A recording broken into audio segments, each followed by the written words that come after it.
सरकारच्या कर्मचाऱ्याला अशी मारहाण करणं हे अयोग्य नाही। तर आमदाराचे वर्तन कसं असावे हे जे महाराष्ट्रात चित्र गेलं याने आम्ही सगळेच आमदार आमच्या मानाशर्मेने खाली गेले। ही भूमिका माझी स्पष्ट आहे की जीवन निकृष्ट दर्जाचं असतं।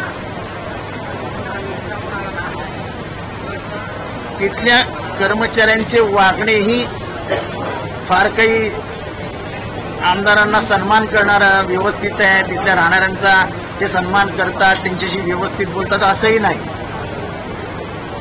पण तरी त्यांच्यावरती आमदारांनी हात उचलणं हे काही योग्य नाही। आमदारांनी असं वागू नये असं मला वाटतं। आणि मारहाण करणं हे तर म्हणजे कायद्या कुठल्याच कक्षेत बसत। आणि ते जे आमदार आहेत ते परमपूज्य, प्रार्थनीय, स्मरणीय आहे।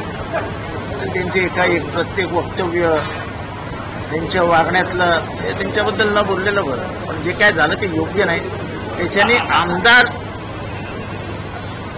आमचीच लाज जाते। मी अनेक वेळा ही तक्रार करून बसलो आहे की तिथलं जेवण तरी चांगलं ठेवावं।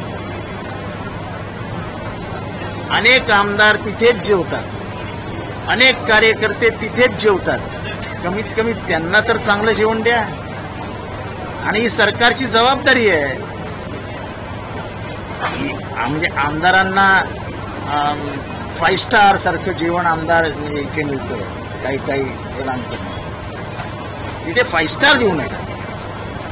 पण एखादी चांगली मराठी खानावळ जशी चांगलं परळमध्ये जेवण देते त्या पद्धतीचं तर जेवण द्या। एवढी अपेक्षा करणं काय चुकीचं आहे का आमदारांनी?